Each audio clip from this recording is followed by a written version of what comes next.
पाने की इच्छा सबको है, सब पाना चाहते हैं, पर पाना क्या है ये सबका विवेक का विषय नहीं है। सब पाने के लिए चले, जन्म से ही सबको चाहिए, कुछ न कुछ चाहिए।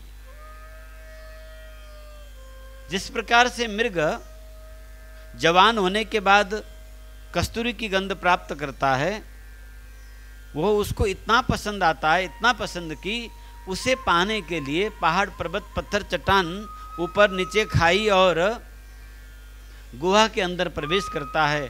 दिन रात सूंघते सूंघते सूंघते ही फिरता रहता है कि कहीं से जहाँ से वो गंध आ रहा है वो अपूर्व आनंद का क्षण होगा जब मैं उसकी खाने में अपना मुंह लगाऊंगा, जब मैं उसको प्राप्त करूंगा। ऐसा विचार करके हर पात पात डाल डाल प्रत्येक घास पत्तियों को वो सूंघते फिरता है, चखते फिरता है। उसी प्रकार से पवित्रतम ये मानव देह प्राप्त किए हुए प्राणी सुख प्राप्ति के लिए, सुख पाने के लिए दर दर भटकता है। कुल कुटुंब बंधु बांधव मान प्रतिष्ठा पद धन श्रृंगार स्वरूप सौंदर्य, इन सब के पीछे नाना प्रकार से देश को कानून विपरीत कानून अंतर्गत अथवा वेद विहित या वेद विपरीत अनेक कर्म करते हुए बहुत भटकता ही रहता है। फिर भी बाहरी संसार के अन्वेषण से कोई भी आज तक सुखी नहीं हुआ। जिसे हम पाने चाह रहे हैं और पा रहे हैं, जिसे हम प्राप्त कर रहे हैं, वह वस्तु हमारे लिए कितना सुखदायी हुआ है, ये आप सब अपनी आत्मचिंतन करके देखें, गहराई से चिंतन करें। पाने की ललक उन वस्तुओं को रखें जो दिव्य हो। दिव्य की अर्थ हम बार बार कह चुके हैं, फिर भी आपको जनाना जरूरी है। दोबारा पुनरुक्ति दोष वक्ता को लगता है तो भी हमें कहने में कोई आपत्ति नहीं है। दिव्य उसे कहते हैं जो अपराकृत हो, दिव्य उसे कहते हैं जो अलौकिक हो, दिव्य उसे कहते हैं जो अपरिवर्तित हो, दिव्य उसे कहते हैं जिसमें प्राकृत गुण न हो, जिसके गुण सदैव कल्याणकारी हो। जिस सुख को हम पाने के लिए अथक प्रयास कर रहे हैं और जो वस्तु हम पा रहे हैं उस वस्तु से दुख के अलावा हमें कुछ मिला ही नहीं आज तक। हमने गत सत्संग में भी आपको ये बात याद दिलाई थी। पत्नी पाने के ललक में युवाएं पुरुष दिन रात हर युवती में सुंदर अपनी प्रियासी ढूंढते रहते हैं और जब प्राप्त करते हैं तो सिर पकड़ के बैठते हैं। वो जो प्राप्त किया हुआ चीज उसको सदा सुख नहीं देता, वो क्षणिक सुख है। युवतियां हर पुरुष में अपने प्रियतम को देखती है, उसको पाने के लिए कुल धर्म लाज सब त्याग देती है। जब उसे प्राप्त करती है तो सिर पकड़ के बैठती है, एक विचित्र बवंडर में वो फंस जाती है। चाहना प्रकृति के धर्म है, परंतु जिस वस्तु को हम चाह रहे हैं क्या वह हमारे लिए हितकर है, ये विचारना जरूरी है। ये जो सांसारिक पदार्थ हैं, आप उसको पाने के लिए किसी प्रकार का पुरुषार्थ करना नहीं पड़ेगा। हमने गत सत्संग में आपको ये कहा था, सांसारिक पदार्थ को पाने के लिए कोई प्रयत्न नहीं करना पड़ता है। आपकी प्रारब्ध के अनुसार वह वस्तु आपको सदैव सुलभ है। इस जगत में सब सुलभ है, जो वस्तु है वो सुलभ है। चाहे समुद्र के तलहटी में हो, चाहे धरती की गहराई में हो, चाहे आसमान की ऊंचाई में हो, वो सुलभ है, वो सहज है। वो हमारी मन बुद्धि इंद्रिय के द्वारा उसे जुड़ा जा सकता है, तोड़ा जा सकता है, देखा जा सकता है, पकड़ा जा सकता है, उसको जो है अलग अलग ढांचे में बदला जा सकता है। तभी तो अंतरिक्ष में उपग्रह को स्थापित करके आकाश की सारी निहारिकाओं को निहारते हैं। तभी तो पाताल की तेल को निकालकर पेट्रोलियम पदार्थों के द्वारा हम अपने अनेक संसाधनों को पूर्ति करते हैं। तभी तो समुद्र के गहराई के अनेक रत्न हम अपने उपयोग में लेते हैं, क्योंकि ये सांसारिक पदार्थ आपके लिए ही बना है, ये केवल आपके लिए है।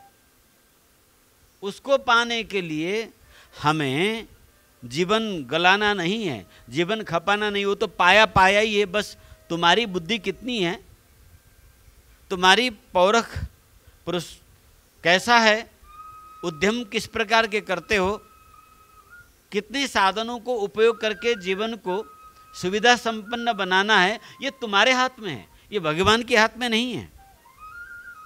पर इस संसार के वस्तु को उपयोग करने से पूर्व आपके पीछे आपका प्रारब्ध है, आपके पीछे आपके बुद्धि, आपकी संस्कार है। यही चीज भगवत प्राप्ति का साधन भी है। उस दुर्लभ, अप्राकृत, अलौकिक, अविनाशी, परम दिव्य, कल्याणकारी वस्तु को प्राप्त कराने की साधन भी यही जगत है। और सदा सदा के लिए संसार सागर में डूबने वाला, बंधन में फंसाने वाला साधन भी यही जगत है। यदि तुम उपयोग करना जानो तो ये साधन आपके लिए यज्ञ हो जाता है, आपका सारा कर्म यज्ञ हो जाता है। उपयोग करना न जानो तो वो कर्म बंधन हो जाता है। जिस प्रकार के देश के कानून तोड़ने पर व्यक्ति जेल के बंधन में पड़ जाता है, उसी प्रकार से परमात्मा की प्रकृति के कानून तोड़ने पर वह व्यक्ति अज्ञान के बंधन में 84 लाख में फंस जाता है। इसीलिए हमें क्या पाना चाहिए, किसे प्राप्त करने के लिए पुरुषार्थ करना चाहिए, ये विवेक होना जरूरी है। ये विवेक बिना संस्कार के नहीं प्राप्त होता। पवित्रतम वैदिक संस्कार जिस पर हो, ये वैदिक संस्कार वैदिक संस्कृति से आती है। और वैदिक संस्कृति नेपाल के जर्रे जर्रे में है। परंतु दुर्भाग्य, कामधेनु के नीचे रहकर कोई भूखा रह जाए, कल्प वृक्ष के नीचे दरिद्र हो जाए, चिंतामणि के पास अभावग्रस्त हो, परसमणि होते हुए गरीब हो जाए, इससे बढ़कर मूर्खता और क्या है। सकल पदार्थ है जग माही, सकल पदार्थ कर्महीन नर पावत नाही।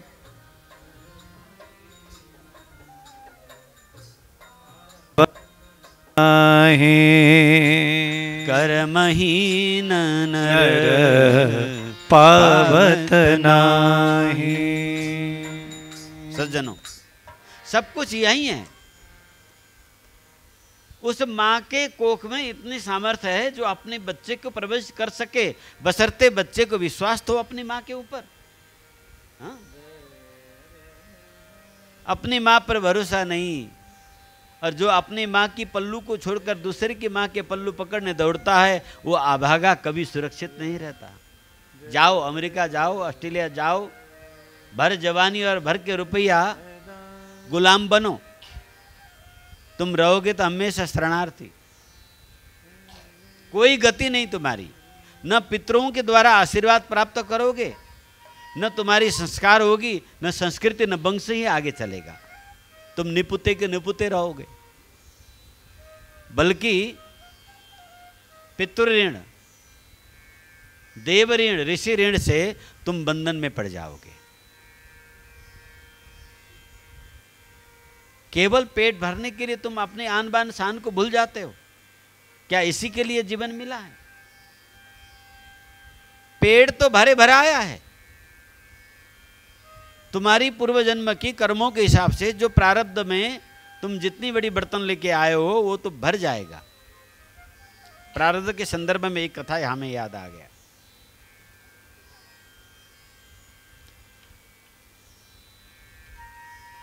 एक महात्मा थे, उनके शिष्य कोई राजा थे।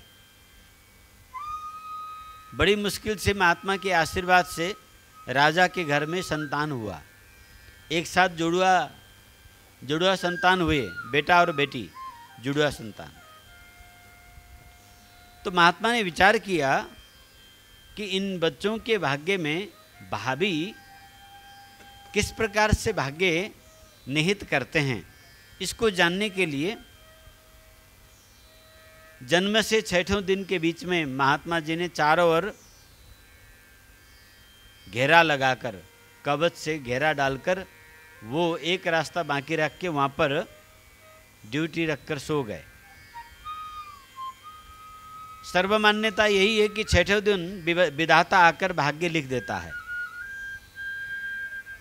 तो जिस रास्ते से भाभी को आना था, विधाता को आना था, उस रास्ते में पांव फैलाकर सो गए महात्मा जी। विधाता मध्य रात्रि को पहुंचे, दीपक जल रहा था। अब महात्मा को नांगकर विधाता आगे नहीं जा सकते थे। विधाता ने कहा, महात्मा जी उठिए, रास्ता छोड़िए, मैं अपने काम पूरा करने आई हूं। विधाता ने, महात्मा जी ने कहा, विधाता तुम इन शिष्य के भाग्य क्या लिखोगे, पहले हमें बताओगे, इस शर्त पर छोड़ूंगा, और नहीं बताओगे तो नहीं। बहुत आपस में डिस्कस हुआ। महात्मा भी बड़े हठी और सिद्ध थे। महात्मा को उल्लंघन करके विधाता भी नहीं जा सकते थे। देखो महात्मा की मर्यादा कितनी बड़ी है। तो विधाता हार मानकर कि लिखने से पूर्व नहीं बताऊंगी, लिखकर लौटते समय आपको सारा उन बच्चों की ललाट की लिखी हुई सारी आपको दिखा दूंगी। तो भाग्य विधाता गई और बच्चे के ललाट में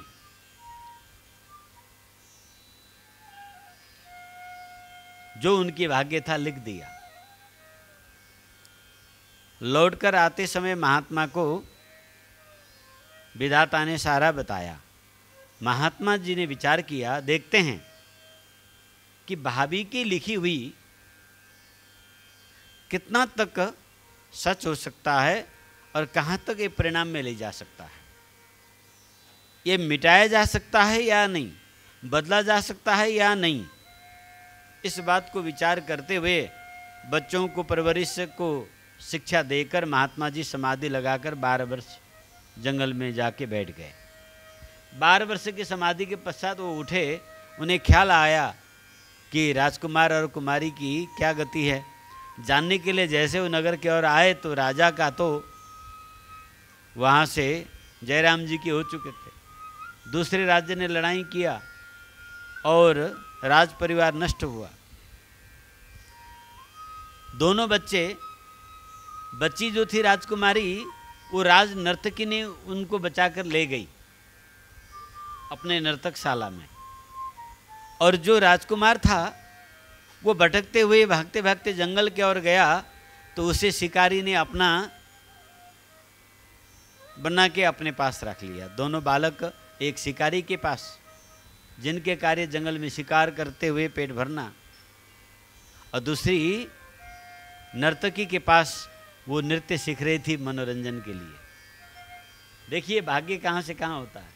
कहाँ तो राजकुमार राजकुमारी थे और एक नर्तकी के यहाँ नर्तकी बन गई, एक शिकारी के यहाँ शिकारी बन गया।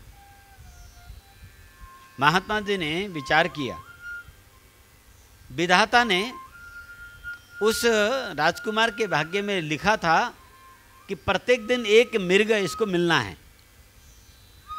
हाँ, प्रत्येक दिन एक मृग उसको निश्चित मिलना है।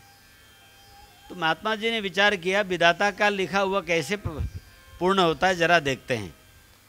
जंगल में तो था ही राजकुमार। शिकारी से जाके सारी बात महात्मा ने समझाया